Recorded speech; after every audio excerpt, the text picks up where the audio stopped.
విచిత్రాల నిధి ఓ విధి విచిత్రాల నిధి వింత కథల సారథి ఆశ నిరాశల వారధి నిరంకుశ నిర్ణయాల నిర్దయవానిధి ఓ విధి విచిత్రాల నిధి ఓ విధి విచిత్రాల నిధి. కిట్ట పరమాత్మ మాకింత కూడు పెడతాడు, ఇంకా మాకు ఏరే డబ్బులు ఎందుకు తల్లి? మరెందుకు వచ్చావు? ఆది పరాశక్తి ఆనతిచ్చింది, సత్యం పలికిరమ్మని చెప్పి పంపింది. గాడిది గుడ్డేని చెప్పమని పంపలేదు. బేబీ రా, ఇలా వచ్చి కూర్చో.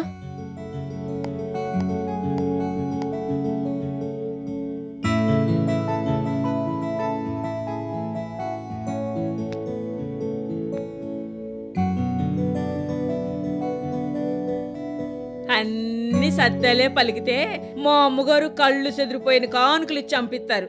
దేవుళ్ళందరూ బాగా తలుసుకొని సత్యం పలికి తల్లి. అట్టాగే చేసాపు తల్లి, చేసాపు. సత్యం పలికించు తల్లి, సత్యం పలికించు. కలగల్ల సేయి కనకరాసుల సేయి, కట్టనట్టాలన్నీ లెక్కబెట్టని చేయి. కంచిలో తల్లి కామాచి బలకాల, మధురలో ఉన్నమ్మ మీనాచి బలకాల, బెజవాడలో ఉన్న కనక దుర్గమ్మ బలకాల, ఈరమ్మ పేరమ్మ పోలమ్మ సాలమ్మ అమ్మలంతా కలిసి వాక్కు పలికించాల. తల్లి పుట్టిందేమో సోమవారాన. అవునా మమ్మీ? యా. మనువు జరిగిందేమో శుక్రవారాన. Yeah, Friday. ఒక్కతే సంతు ఆడ సంతు, ఆడ సంతు కడుపున బాలరాజు. చిన్నబాబు గారు తవరే. ఆ బాలరాజేమో బలిమి మీరి బాలనొకదానిని మనువాడినాడే. ఆ మనువు చూసి అమ్మ తల్లి కన్నెర్ర చేసింది, కట్టాలు పెట్టింది. శాంతించు తల్లి, శాంతించు. పెనుగొండరా కాసి పెళ్ళు మొన్నాయేల కన్నె పిల్ల ఈ ఇంట కాలు పెట్టింది. ఆ కాలు నేరుగా గుండెల్ని తాకి గుండె నొప్పితో రాని కొట్టుకున్నాది. పెద్ద పేనానికి ముప్పు ఉన్నది, నా తల్లి ఈ మాట చెప్పమన్నది. మా అమ్మగారికి గండం గట్టెక్కించే దారేదో అది కూడా నువ్వే చెప్పు తల్లి. మనువాడినాదంట నిట్టగుండాల, తల్లి చెప్పేదాకా దూరంగా ఉండాల.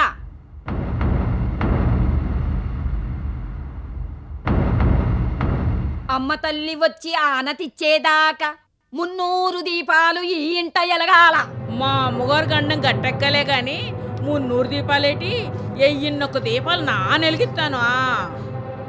చూడమ్మా, తెలిసి తెలియని అజ్ఞానంతో నిన్ను నానా మాట్లాడినాను, నన్ను క్షమించు. క్షమించడానికి నేనెవరిని తల్లి? ఈ ఇంట్లో పెద్ద పేనానికి గుండె నొప్పి గండం ఉందని అమ్మ తల్లి చెప్పింది. ఈ ఇంట్లో కొత్తగా పెళ్ళైనోళ్ళు ఎవరున్నా ఉంటే దూరంగా నెట్టగుండాలని చెప్పింది. పూజలు పునస్కారాలు చెయ్యాలని చెప్పింది. అమ్మ మాట పెడసమిన పెడితే మీకే కట్టం, సోదే కదా అని కొట్టి పారేస్తే ఆనక మీ ఇట్టం. ఇదిగో సోదమ్మి, సిటం ఆగమి, అమ్మగారు డబ్బులు ఇస్తారు, తీసుకొని వెళ్ళు. నెట్టగలి తలలు ఎత్తాగే ఉంటారు.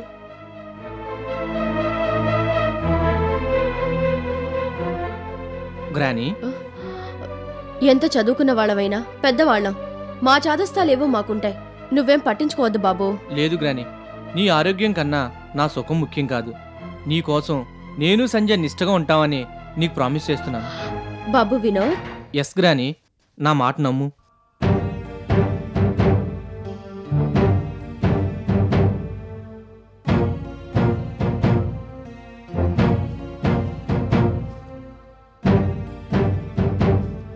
చెప్పమన్నదంతా కరెక్ట్గా చెప్పావుగా? ఒక్క మాట పొల్లుపోకుండా చెప్పాను దొరా. ఇదిగో, మళ్ళీ ఈ ఛాయలకు రావద్దు. అట్టాగే దొరా.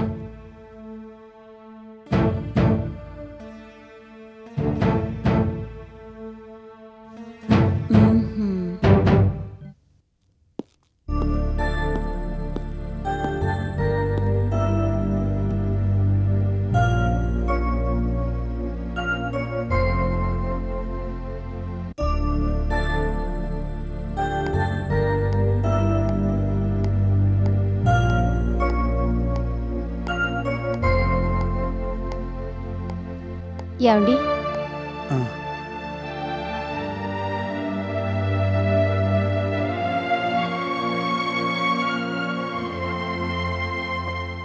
ఏమిటండి అదోలా ఉన్నారు? ఆఫీసులో వర్క్ గాని ఎక్కువైందా? ఆఫీస్లోనే ఆగడాలు ఎక్కువయ్యాయి. ఆగడాలా? అక్కడ పనిచేస్తున్నందుకు నేను ఎలాగూ భరించక తప్పదు. అవన్నీ నీదాకా ఎందుకులే. ఏమిటండి ఏమైంది అసలు? వద్దంటున్నాను కదా. చూడండి, మా కంపెనీలో నేను ఉద్యోగం మానేసి చాలా కాలమైంది. కాబట్టి ఆఫీస్ విషయాలు ఇంట్లో మాట్లాడకూడదన్న కండిషన్ ఇప్పుడు వర్తించదు. చెప్పండి, ఏమైంది అసలు? గిరి అనేవాడు కంపెనీలో ఎంటర్ అయిన దగ్గర నుంచి ఇలాంటి హెడేక్స్ మొదలయ్యాయి మాలతి. వాడు ఒకడు కంపెనీలో వేరుపురుగులా తయారయ్యాడు. మొత్తం కంపెనీ వాతావరణాన్ని కలుషితం చేస్తున్నాడు. మళ్ళీ మీకు వ్యతిరేకంగా ఏదైనా చేస్తున్నాడా? నాకు కాదు, లక్ష్మీదేవి గారికి వ్యతిరేకంగా చేయిస్తున్నాడు. నా చేత అడ్డమైన రాతలు రాయిస్తున్నాడు. ఫారిన్ వెంచర్స్ విషయంలో లక్ష్మీదేవి గారితో పోలిస్తే మేమే ముందున్నాం. ఇక్కడ ఎలాంటి వెంచర్ ప్రారంభించాలన్నా, ఎవరితో కొలాబరేషన్ పెట్టుకోవాలన్నా ముందుగా మమ్మల్ని కన్సల్ట్ చేసి ఆయా కంపెనీల గురించి రిపోర్ట్స్ పంపమని మమ్మల్ని అడుగుతూ ఉంటారు. అవన్నీ చూసేది మీరే కదా? నేనే. లక్ష్మీదేవి గారి కంపెనీ గురించి రాయాల్సి వచ్చినప్పుడు మాత్రం ఈ పనులు నేనెందుకు చేస్తున్నానా అని బాధపడుతూ ఉంటాను. అంటే లక్ష్మీదేవి గారి కంపెనీ గురించి ఏదైనా? లక్ష్మీదేవి గారు ఇటీవల ఫారెన్ వెంచర్స్ కోసం కొన్ని ప్రపోజల్స్ తయారు చేసి అమెరికన్ కంపెనీలకు, ఆస్ట్రేలియన్ కంపెనీలకు పంపించారు. ఆ కంపెనీ వారు రిఫరెన్స్ కోసం ఆ ప్రపోజల్స్ని మాకు పంపించారు. అలా పంపకూడదు కదా? ఆల్రెడీ ఎస్టాబ్లిష్ అయిన సంస్థగా మాకు పేరేడ్చిందిగా. పలానా కంపెనీ వాళ్ళు పలానా ప్రపోజల్స్ పంపించారు, అసలు ఆ కంపెనీ ఎలాంటిది అని మమ్మల్ని అడుగుతారు. నిజానికి మేము సిన్సియర్గా రిపోర్ట్స్ పంపాలి. కానీ దేవి గ్రూప్ ఆఫ్ ఇండస్ట్రీస్ విషయంలో మాత్రం అలా చేయడం లేదు. లేనిపోని అబద్ధాలు రాసి పంపుతున్నాం. మా రిపోర్ట్స్ని బేస్ చేసుకుని ఫారినర్స్ లక్ష్మీదేవి గారికి ప్రాజెక్ట్స్ ఇవ్వడం మానేస్తున్నారు. ఫారెన్ వెంచర్స్లో అనుకున్నంత సక్సెస్ కాకపోవటానికి అదనమాట అసలు విషయం. అవి రాకపోవటానికి కారణం అసమర్థతేమోనన్న అభిప్రాయంలో ఉన్నారు మేడం. ఏ మాటగా మాట చెప్పుకోవాలి మాలతి. కొన్ని ప్రాజెక్ట్స్ విషయంలో లక్ష్మీదేవి గారితో పోటీ పడే సామర్థ్యం మాకు లేదు. అయినా ఆ వెంచర్స్ మొత్తం మేమే చేస్తున్నాం. లక్ష్మీదేవి గారి కంపెనీ గురించి బ్యాడ్గా రాస్తున్న ప్రతిసారి ఇలా రాయటం ఇదే ఆఖరిసారి కావాలి అని కోరుకుంటాను. అలా అనుకుంటూనే ఇప్పటికి 5 సార్లు యాడ్వర్స్ రిపోర్ట్స్ రాశాను. ఇవాళ 6వ రిపోర్ట్ రాశాను. మీ చేత ఆఖరికి ఇలాంటి పనులు చేయిస్తున్నారన్నమాట మీ వాళ్ళు. మా వాళ్ళందరూ కాదు, గిరి ఒక్కడే. ఒక్కరైనా 100 మందైనా రిప్రజెంట్ చేసేది ఒకే ఆఫీస్ కదా. అన్నం పెట్టి ఆదరించిన సంస్థ అని ఇన్నాళ్ళు ఎలాగూ భరించాను. ఇక నా వల్ల కాదు. నాకు ఇష్టం లేని పనులు చేయడానికి నా మనస్సాక్షి ఒప్పుకోవడం లేదు. రిజైన్ చేసి బయటకు రావాలంటే ఆ గిరిగాడు ఒకడు సైంధవుల్లో అడ్డుపడుతున్నాడు.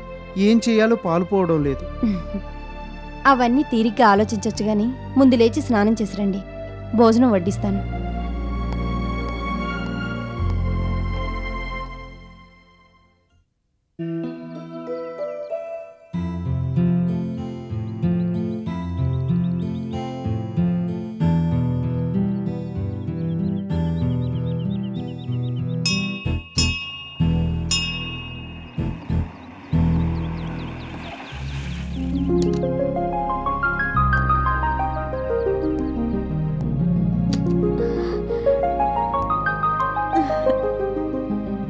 అమ్మమ్మా, అమ్మా సంధ్య, నువ్వేంటమ్మమ్మా ఇలా అయిపోయావు? నా మీద దిగులు పెట్టుకున్నావు కదూ? దిగులు పెట్టుకున్న మాట నిజమేనమ్మా, కానీ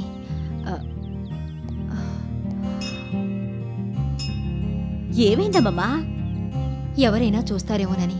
చూస్తే చూడ్ని, నువ్వెందుకు ఫీల్ అవడం? నువ్వు నా మనవరాలనేది రహస్యంగా ఉంచాలన్నావుగా. అన్నాను. అయితే ఒకవేళ ఈ గుడికొచ్చిన వాళ్లలో రోజీకి తెలిసిన వాళ్ళు ఉన్నారనుకో, ఉండి నువ్వు. వాళ్ళు మనిద్దరిని ఇలా చూశారనుకో, చూడు నువ్వు. ఆ సంగతి రోజీతో చెప్పారనుకో, చెప్పు నువ్వు. ఆ తల్లి కూతుళ్ళు అలరలరి చేరు. చేసుకో నువ్వు. వినోద్కి నాకు పెళ్ళైపోయిందిగా, ఇక వాళ్ళేం చేస్తారు? వాళ్ళ మొహాలు. లేదమ్మా, ఈ రహస్యం ఇంకొన్నాళ్ళు రహస్యంగా ఉంటేనే బాగుంటుందని నాకనిపిస్తుంది. అందుకని ఇంత హాయైన స్పర్శని వదులుకోమంటావా? కుదరదు కాక కుదరదు. అల్లరి పిల్ల, ఈ అల్లరంతా మిస్ అవుతున్నానే. కొన్నాళ్ళు ఓపిక పట్టమమ్మా. నేను బావ వచ్చి డబుల్ అల్లరి చేసి ఈ లోటు భర్తీ చేస్తానులే.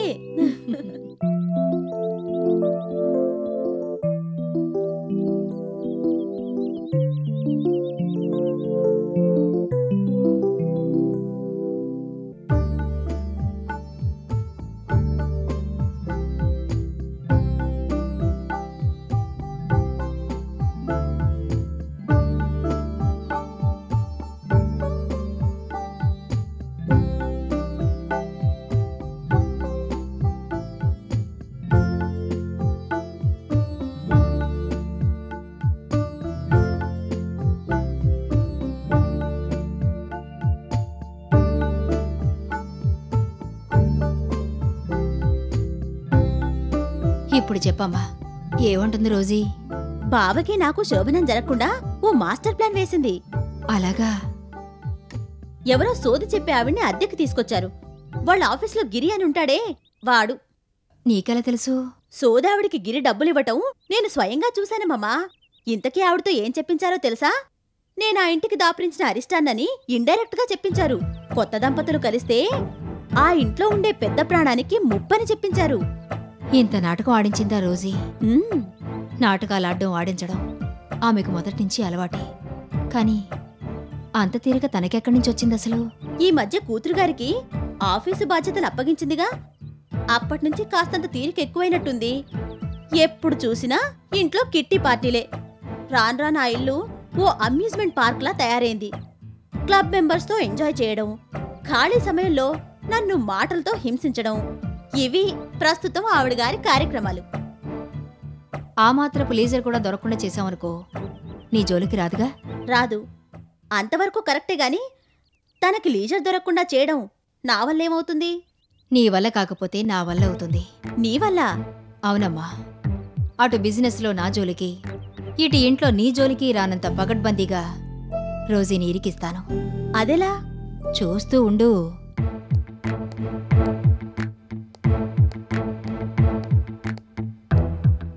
వంటగదిలో ఏం చేస్తోందట సంధ్యాదేవి గారు? అక్కడుంటేగా ఏదైనా చేయడానికి. ఇంట్లోనూ లేక బయట కనిపించక ఎక్కడికెళ్ళినట్టు? ఇహ ఈ ఇంట్లో ఉంటాం నా వల్ల కాదు బాబోయ్ అని ఎటైనా పారిపోయి ఉంటుంది. ఇంకా మనమేం చెయ్యందే. మనం ఏదైనా చేస్తే తను మనిషిలా బతకలేదని అర్థమైపోయి ఉంటుంది. అందుకే చిక్కింది ఛాన్స్ అని ఎటైనా ఉడాయించేసి ఉంటుంది.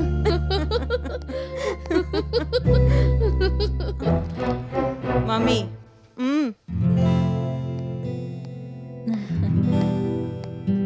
నమస్కారం అండి. దొంగ నమస్కారాలు చాలు గాని ఎక్కడికెళ్ళావు? నేనెక్కడికెళ్ళింది అడుగుతున్నారంటే నా గురించి మీరు శ్రద్ధ తీసుకుంటున్నారన్నమాట. శ్రద్ధ నా బొందా. తప్పు గ్రాని గారు, పైన తదాస్తు దేవతలుంటారు. ఏయ్, ఎక్కడికెళ్ళావంటే ఏంటి చెత్తవాగుడు వాగుతున్నావు? చేతిలో ఇది చూసిన వాళ్ళెవరైనా నేను గుడికెళ్ళొస్తున్నానని అర్థం చేసుకుంటారు. గుడికెళ్ళావో మీ గుడిసెల దగ్గరికి వెళ్ళొస్తున్నావో ఎవరికి తెలుసు? పూటగతి లేని వాళ్ళకు కూడా పూజలు పునస్కారాలు అవసరమా? అసలు మాకు చెప్పకుండా గుడికి ఎందుకు వెళ్ళావు? ఏ, నాకు చెప్పకుండా మీరు క్లబ్కెళ్ళలేదా? నువ్వు భార్గవి ఒకటవుతారా? కాక రెండవుతావా? ఆవిడగారిలో ఉన్నదేమిటి, నాలో లేనిదేమిటి? తినడానికి తిండి, కట్టుకోవడానికి సరైన బట్టాలేని నువ్వెక్కడా? సిల్వర్ స్పూన్తో పుట్టిన భార్గవెక్కడా? ఈ ఆస్తి మొత్తానికి వారసురాలు భార్గవి కాదు, సంధ్య. అంటే నేను. ఏమిటి నీ పొగరు? పొగరు కాదత్తా, గ్రానికి వారసురాలివి నువ్వు. నీ వారసుడు నీ కొడుకు. నీ కొడుకుని కంట్రోల్ చేసేది, ఈ వంశానికో వారసునివ్వగలిగేది నేనే. కాబట్టి ఈ ఆస్తి మొత్తానికి నేనే వారసురాన్ని. నోర్మయ్. రాణి, చూడు వినోద్, ఇదెంత తలబిరుసుగా మాట్లాడుతోందో. ఏమైంది సంధ్య? సంధ్య, అంత నా కర్మండి, కర్మ.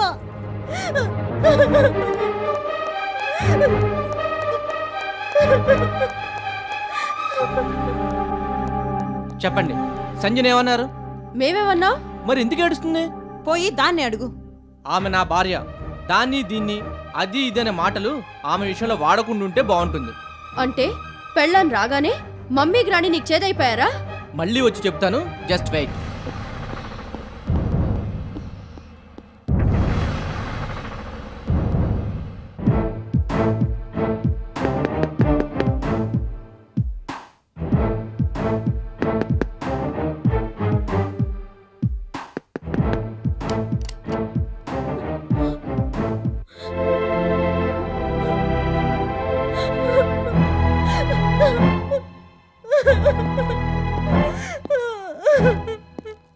ఏమైంది సంధ్య? ఏమైందంటే మాట్లాడవే. చెప్పు సంధ్య. నిన్నేమైనా అన్నారా? ఏదైనా బ్యాడ్గా బిహేవ్ చేశారా? మరి ఎందుకు ఏడుస్తున్నావు? చచ్చిపోమన్నారు. ఏమిటి సంధ్య నువ్వు అనేది? నేను ఇంటికి పట్టిన సరేనట. గుడికి వెళ్ళినట్టు బయటికెళ్ళి ఎవరికి అనుమానం రాకుండా ఏ బావిలోనో దూకి చావమని నన్ను బలవంతంగా బయటికి పంపారు మీ మమ్మీ మీ గ్రాని. నిజంగానే చనిపోదామని వెళ్ళాను. తీరా కొండ మించి దూకపోయే టైంలో మీరు గుర్తొచ్చారు. నేను లేకుండా మీరు బతకలేరని మీకోసం తిరిగొచ్చాను. ఎందుకు తిరిగొచ్చావే అంటూ వాళ్ళు నన్ను తిట్టి కొట్టబోతుండగా మీరొచ్చారు. వాళ్ళ సంగతి ఇప్పుడే తెలుస్తాను. వాళ్ళని మీరేదైనా అంటే నా మీద ఒట్టే. సూసైడ్ చేసుకోమని నిన్ను బలవంతం పెట్టిన వాళ్ళని చూసి చూడనట్టు వదిలేమంటావా? ప్లీజ్, నా కోసం వాళ్ళు చేస్తున్నవి గుర్తుంచుకోండి, కానీ వాళ్ళని ఏమీ చెయ్యకండి. ఎందుకంటే ఆ ఇద్దరిలో ఒకరు మీకు జన్మనిచ్చిన తల్లి, మరొకరు మీ తల్లికి తల్లి. దేవతలతో సమానులు. వాళ్ళు దేవతలు కాదు, దెయ్యాలు.